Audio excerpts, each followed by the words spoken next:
तो दोस्तों आज हम एक्सप्लेन करने वाले हैं डंकी मूवी की स्टोरी, जो कि ट्रू इवेंट पर बेस्ड फिल्म है। तो आइए इस मूवी की स्टोरी को डिटेल में जानते हैं। तो दोस्तों फिल्म की शुरुआत होती है मन्नू से, जो कि बूढ़ी हो चुकी है और वो लंदन में एक हॉस्पिटल में है। मन्नू लंदन में अपने दो दोस्त बल्ली और बुगू के साथ है और वो 25 साल से कोशिश कर रही है, लेकिन उन्हें इंडिया के लिए वीजा नहीं मिल रहा है, इसलिए वो हार्डी से मदद लेने का सोचते हैं। जिसके बाद कहानी शिफ्ट होती है पंजाब के लाटू में, जहाँ पर हम हार्डी को देख पाते हैं। लाटू में हर साल रेसिंग कंपटीशन होता है, जिसमें सारे बुढ़े भाग लेते हैं और हर साल हार्डी ही जीतता है। तो इस साल भी कंपटीशन होता है और जैसे ही रेस शुरू होती है, बीच रास्ते में ही गुलाटी नाम का आदमी यहाँ पर हार्डी को बताता है कि लंदन से मन्नू का कॉल आया है। और ये सुनने के बाद हार्डी जो है वो रेस छोड़ के तुरंत ही मन्नू से बात करने के लिए पहुंच जाता है, जहाँ पर कि मन्नू हार्डी से मदद मांगती है और वापस इंडिया लाने को कहती है। तो मन्नू ये बात अपने दो दोस्त बली और बुगू को बताती है। जिसके बाद कहानी फ्लैशबैक में पहुंचती है। 25 साल पहले का सीन दिखाया जाता है। सबसे पहले हमें बुगू के बारे में बताया जाता है। बुगू बाल काटने का काम करता है और उनकी आर्थिक स्थिति बिल्कुल भी ठीक नहीं है। उसके घर वाले एकदम नकारा समझते हैं। तो वहीं बल्ली के भी फैमिली में उसके माता पिता है, लेकिन उसके पिता अब चल नहीं सकते, इसलिए बल्ली की माँ सिक्योरिटी गार्ड की नौकरी करती है, जो कि बल्ली को बिल्कुल भी पसंद नहीं है। बल्ली एकदम नकारा है, वो कुछ भी काम नहीं करता है। वो जहाँ पर भी काम करता है उसे काम से निकाल दिया जाता है। तो वहीं मन्नू की हालत और भी ज्यादा खराब है। दोनों के पास कम से कम घर तो है, लेकिन मन्नू के पास तो अपना खुद का घर ही नहीं है। उनका घर जो है वो गिरवी है, इसलिए वो लोग बगल के घर में रहते हैं। और ये तीनों बहुत ही अच्छे दोस्त है, लेकिन तीनों की आर्थिक स्थिति बहुत ही खराब है। उनके पिंड से बहुत सारे लोग लंदन जा चुके हैं। सभी लोग अच्छे काम कर रहे हैं, घर वालों का बहुत ख्याल रख रहे हैं, और तीनों ये नहीं कर पा रहे हैं। इसलिए अब वो एक सपना देखता है कि वो भी लंदन जाएंगे और वहाँ जाकर ढेर सारा पैसा कमाएंगे और अपने परिवार का ख्याल रखेंगे। इसलिए वो लोग एक आदमी के पास जाता है, जो कि उन्हें वीजा दिलवाने की बात कर रहा था। वो कहता है तुम तीनों को अलग अलग तरह से लंदन पहुंचा सकता हूँ, वो भी अलग अलग वीजे के साथ। वो मन्नू से कहता है तुम्हें स्पोर्ट में वीजा दिलवाऊंगा, और वो बुगू से कहता है कि मैं तुम्हारे एक फॉरेनर से शादी करवा दूंगा, वो तुम्हें साथ ले जाएगी और बली को फेक डॉक्टर की डिग्री द्वारा लंदन पहुंचा सकता है। जिसके बाद लाटू में एंट्री होती है हार्डी की। हार्डी एक फौजी है और वो लाटू में एक जरूरी काम से आया हुआ है, और वो ये जरूरी काम करके आज रात ही वापस चला जाएगा। तो भाई मन्नू जो है एक ढाबे में काम करती है, लेकिन किसी बात से उसके मालिक से नोकझोंक हो जाती है और वो मालिक मन्नू को मारने के लिए आगे बढ़ता है। लेकिन तभी पीछे से हार्डी उसे बचा लेता है और हार्डी बताता है कि मैं एक आदमी को ढूंढने के लिए आया हूँ। उसका नाम तो नहीं मालूम, लेकिन उसके हाथ में चीते का टाटू याद है। ये सुनने के बाद मन्नू पूरी तरह से समझ जाती है कि वो किसी से मिलने के लिए आया है, और मन्नू कहती है कि तुम महेंद्र से मिलने के लिए आए हो। तब यहाँ पर मन्नू जो है हार्डी को अपने साथ घर ले जाती है, और यहाँ पर मालूम चलता है मन्नू का एक भाई भी था, जो कि इंडियन आर्मी में भर्ती था। और उसी इंडियन आर्मी में एक बार मन्नू के भाई ने एक इंसान की जान बचाई थी, जो कि हार्डियार्ड सिंह दिल्लन होता है, यानी कि हार्डी। मन्नू के भाई ने हार्डी का बहुत ज्यादा ध्यान भी रखा। जब उसका इलाज चल रहा होता है, तब वो रेडियो पर गाने भी सुनाता था। इस चक्कर में रेडियो हार्डी के पास ही रह जाता है। फिर मन्नू के भाई एक दिन जब वापस घर जा रहा होता है, तब उसका एक्सीडेंट हो जाता है और उसको बचाने वाला तब वहाँ कोई भी नहीं था। उसके बाद जब हार्डी पूरी तरह से ठीक हो जाता है, तब वो मन्नू के भाई के घर जाता है उसका रेडियो वापस करने के लिए, जहाँ पर उसे ये सब पता चलता है। और इसी तरह से उसकी मुलाकात होती है मन्नू से। मन्नू की तरह उस पिंड में कई सारे लोग थे, जो कि लंदन जाना चाहते थे एक अच्छी सी कमाई और अच्छी जिंदगी की खोज में, जैसे कि बुग्गू, बली और सुखी। लेकिन इन सब में से सबसे इंटरेस्टिंग कहानी सुखी की थी। तो सुखी की शादी होने वाला था जेसी से, लेकिन जेसी के घर वाले उसकी शादी लंदन के गोरे लड़के से करवा दी थी। जिसके बाद वो दोनों लंदन में सेटल हो जाते हैं। और एक दिन जेसी ने लंदन पहुंचकर सुखी को एक चिट्ठी भेजी, जिसमें बताया कि उसका पति उसके साथ डोमेस्टिक वायलेंस करता है, और इसी वजह से सुखी लंदन का वीजा चाहता था एक दिन के लिए, जिससे कि जेसी को वो वहाँ से वापस ला सके।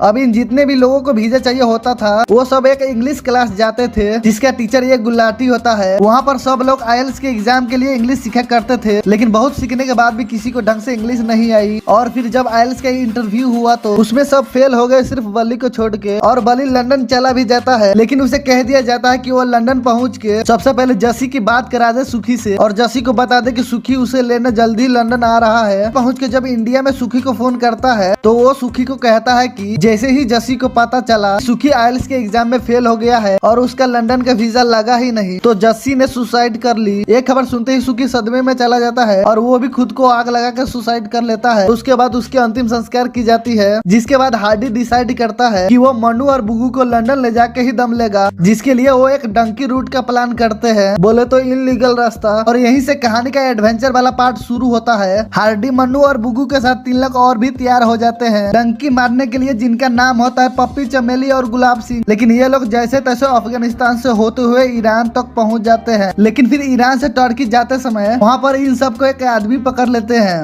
हार्डी, मनु और बुगू ये तीन तो वहीं रुक जाते हैं, लेकिन घबराहट में बाकी ये तीनों भागने की कोशिश करते हैं और भागते समय तीनों को वो आदमी गोली मार देते हैं। बाकी के 3 लोग को वहीं पर कैद कर लेते हैं, लेकिन फिर हार्डी अपने इंडियन आर्मी के एक्सपीरियंस से उन सभी गुंडों को मार देता है और वहाँ से मनु और बुगू को लेकर फाइनली लंदन पहुँच जाता है। लंदन पहुँचते ही वो तीनों सबसे पहले बल्ली को ढूंढते हैं और उन्हें पता चलता है कि बल्ली की हालत तो यहाँ पर भी बहुत ज्यादा खराब है। बल्ली एक बहुत ही छोटे घर में दूसरे इमिग्रेंट के साथ रहता है, भीख मांगकर 2 रोटी खाते और दिन रात पुलिस से बचकर इधर उधर फिरता रहता है। और उसी समय हार्डी को रियलाइज होता है कि यहाँ आकर गलती कर दी, इससे अच्छी जिंदगी तो इंडिया में ही जी रहे थे। लेकिन मनु और बुगू फैसला करते कि वो दोनों लंदन में ही रहेंगे और इसके लिए एक लॉयर से जाके मिलता है और लॉयर इन तीनों से कहता है कि अगर उन्हें लंदन में रहना है तो वो तीनों कोर्ट में ये बोल दे कि उन्हें इंडियन गवर्नमेंट से खतरा है और उन्हें लंदन में ही असेंबल चाहिए। तो कोर्ट जाने के बाद हार्डी कहता है उसे इंडियन गवर्नमेंट से कोई खतरा नहीं। ऐसा बोलने के कारण यह था कि हार्डी एक आर्मी ऑफिसर था। फिर मनु और बुगू से पूछता है तो वो लोग झूठ बोल देते कि उन्हें इंडियन गवर्नमेंट से खतरा है और उन्हें लंदन में ही असेंबल चाहिए। इसी वजह से जज फैसला देता है कि हार्डी को वापस इंडिया भेज दिया जाएगा। मनु और बुगू को लंदन सिटी सजनशिप में दे दी जाएगी। हार्डी वापस इंडिया चला जाता है। मन्नी, बल्लू और बुगू लंदन में ही रह जाते हैं। 25 साल से ये तीनों लंदन में ही रहते हैं, न अपने लिए अच्छी जिंदगी बना पाते हैं, न ही अपनी परिवार के लिए कुछ कर पाते हैं और हर एक पल पछताते हैं कि उन्हें शायद इंडिया चले जाना चाहिए था। और फिर बूढ़े होने के बाद फाइनली मनु सोच लेती है कि वो कैसे न कैसे इलीगली रास्ते से इंडिया वापस जरूर जाएगी। इसीलिए वो हार्डी के फोन लगाती है। हार्डी आता है उन सब से मिलने, वापस इंडिया ले जाने के लिए। तो यहाँ पर मनु जब हार्डी को पहली बार देखती है तो दोनों ही एक दूसरे को देख के इमोशनल हो जाते हैं, क्योंकि इन दोनों ने एक दूसरे को 25 साल बाद देखा था। तो यहाँ पर आने के बाद हार्डी को मालूम चलता है कि मनु ने शादी नहीं की है और उसे ब्रेन ट्यूमर भी है और अब वो कितने दिन जिंदा रहेगी ये भी मालूम नहीं है। इसीलिए वो जल्द से जल्द इंडिया जाना चाहती है। और मनु को यहाँ पर लग रहा था कि हार्डी ने शादी कर ली है, लेकिन उसने नहीं की थी। उसने जिंदगी भर सिर्फ और सिर्फ मनु का इंतजार किया, जिसके बाद उसने एक प्लान बनाया था। वो भी जहाज के द्वारा टंकर में भर के इंडिया जाने वाला था। और जैसे ही दुबई से वो निकलते हैं तो अचानक उन्हें पुलिस रास्ते में ही रोक लेती है। लेकिन इन चारों में से हार्डी के पास ही सिर्फ इंडिया का पासपोर्ट था, बाकी तीनों तो लंदन के नागरिक थे। लेकिन यहाँ पर वो उन सभी के सामने ये विश्वास दिलाता है कि ये सभी भी इंडियन है, जो कि तुर्की में 3 लोग मरे थे। उन तीनों का पहचान वो इनके नाम कर देता है, जिसकी वजह से दुबई गवर्नमेंट जो है वो इन्हें इंडिया जाने देते हैं, क्योंकि अगर उन्हें मालूम चलता कि ये लोग लंदन के नागरिक है तो उन्हें लंदन भेज देते।